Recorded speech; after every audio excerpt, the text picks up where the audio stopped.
수강생 여러분 안녕하세요. 한국의 경제관료 강좌를 맡은 홍재환입니다. 9주차 강의를 시작하겠습니다. 이번 강의에서는 오원철, 한국 경제의 국보라 불리다 라는 주제로 오원철 선생의 생애와 경제관료로서의 활약상에 대해 함께 살펴보겠습니다. 오원철 선생에 대한 강의에 앞서 먼저 지난 강의 내용을 잠시 복습해 보겠습니다. 지난 강의에서는 김정념, 고도성장의 산 증인이 되다를 주제로 김정념 선생의 생애와 경제관료로서의 활약상에 대해 살펴보았습니다. 김정념 선생은 젊은 시절 히로시마에서 피폭을 경험했지만 다행히 살아남았습니다.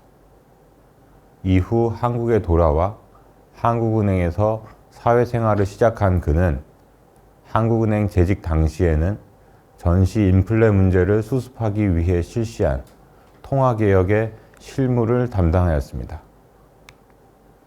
그리고 재무부 이재국장으로 있으면서 재정금융안전계획을 수립 및 집행하고 공정환율을 유지하는 업무를 담당하였습니다. 그리고 다시 한은으로 돌아가 1962년 2차 통화개혁 과정에서도 실무를 담당하였으며 이후 재무부와 상공부 차관으로 있으면서 수출 주도형 공업화를 추진하고 수출 1억 달러를 달성하는 데에 기여하기도 했습니다. 이후에는 재무부와 상공부에서 장관으로 재직했습니다. 재무부 장관 시절에는 세수 증대를 위해 조세부문 개혁을 추진했고 가트 가입을 본격 추진하기도 했습니다. 또 상공부 장관 시절에는 울산 석유화 공업단지 건설을 추진력 있게 이끌어가기도 했습니다. 김정념 선생의 활약이 가장 두드러졌던 시기는 그가 대통령 비서실장으로 있던 9년여의 기간입니다.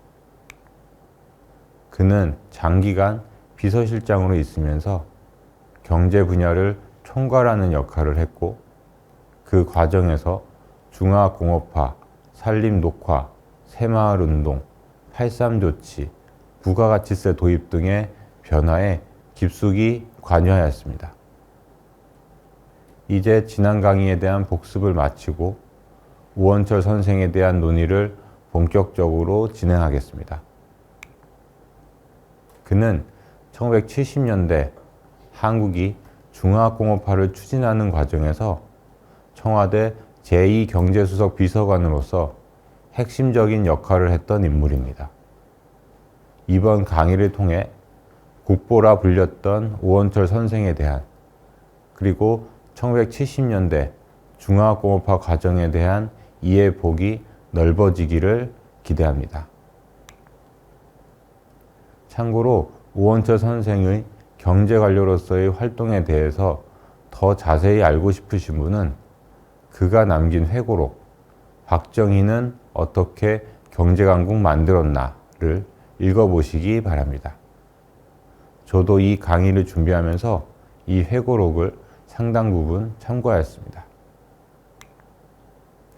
오원철 선생은 1928년 황해도 송화군의 지주가정에서 7남매 중 장남으로 태어났습니다. 아버지가 만석군이었다고 하니 집안은 상당한 재력을 갖추고 있었던 것 같습니다. 고향에서 고등보통학교를 졸업한 그는 1945년 서울대 공대의 전신인 경성공업전문학교에 입학합니다. 그런데 해방 후 얼마 지나지 않아 북한에서 무상몰수, 무상분배 형태로 농지개혁이 이루어지면서 지주들이 재산을 대부분 잃었습니다. 북에 있던 그의 가족 역시 다른 지주들처럼 재산을 잃고 고향에서 쫓겨났으며 서울에서 학교를 다니고 있던 그와의 연락도 끊기고 맙니다. 다행히 그의 부친은 한국 전쟁 중 단신으로 남한에 내려와 그와 만났지만 안타깝게도 모친과 6 동생은 북에 남겨져 생이별을 하고 말았습니다. 이러한 그의 삶의 여정을 보면 지난 6주차 강의에서 살펴보았던 양윤세 선생이 떠오릅니다. 역시 황해도 출신인 양윤세 선생은 반공으로 몰려 학교에서 퇴학을 당하자 1948년 혈혈단신 남한으로 내려왔고 이후 가족들과 영영 이별했다고 소개한 바 있습니다. 이 시대에는 이처럼 많은 분들이 분단으로 인해 이산의 아픔을 겪으며 살아가야 했습니다. 1946년 경성공업전문학교는 서울대학교 공대로 개편되었고 오원철은 화학공학을 전공했습니다. 대학을 다니면서 그는 졸업 후 일본 유학을 다녀와 교수가 되겠다는 꿈을 품게 됩니다. 그러나 4학년에 재학 중이던 1950년 한국 전쟁이 발발하면서 그의 인생 행로는 크게 달라집니다. 그는 공군 기술장교 후보생 시험에 응시하여 합격한 뒤 6개월간 훈련을 받은 후 1951년 6월 공군 소위로 임관합니다. 그는 6년여 동안 공군에서 복무하다가 1957년 소령으로 전역합니다. 군에 있으면서 그는 사천, 마산, 진해, 대구 등 여러 지역에서 항공창을 설립하고 운영하는 일을 담당했습니다. 그러면서 그는 다양한 항공기계 부품을 다루었고 이를 통해 정밀기계 분야 엔지니어로서의 소양을 쌓아갔습니다. 전역 이후 오원철 선생은 이러한 경험을 바탕으로 시발자동차라는 기업에 들어갑니다. 시발자동차는 1955년 설립된 자동차 회사로 최초로 국산 자동차를 만든 기업입니다. 당시 이 회사는 미군이 버린 군용 드럼통을 망치로 두드려 펴서 만든 차체와 미군이 폐차한 트럭, 지프차 등의 부품이나 뼈대 등을 손수 조립해서 차를 만들었다고 합니다. 이렇게 만들다 보니 당시 차 하나를 만드는 데에 3, 4개월 걸렸다고 합니다. 여기서 그는 공장장으로 있으면서 분업화, 전문화를 통해 자동차 생산량을 크게 늘리는 데에 기여했습니다. 그런데 1960년 4.19 이후 사회 혼란이 가중되는 상황에서 이 회사는 운영난에 빠지게 됩니다. 이에 그는 자동차 부품 회사인 국산자동차로 옮깁니다. 회사 이름이 국산자동차였습니다. 지난 7주차 강의에서 살펴본 최영섭 선생이 당시 이 회사의 부사장으로 재직하고 있었는데 오원철 선생을 데리고 간 것입니다. 두 사람은 한국전쟁 당시 함께 공군 항공창에서 복무하면서 연을 맺었던 것 같습니다. 여기서도 그는 공장장으로 근무했습니다. 그런데 그는 5.16 직후 갑자기 군사정부에 소환되어 국가재건 최고회의 기획위원회 조사과장으로 기용됩니다.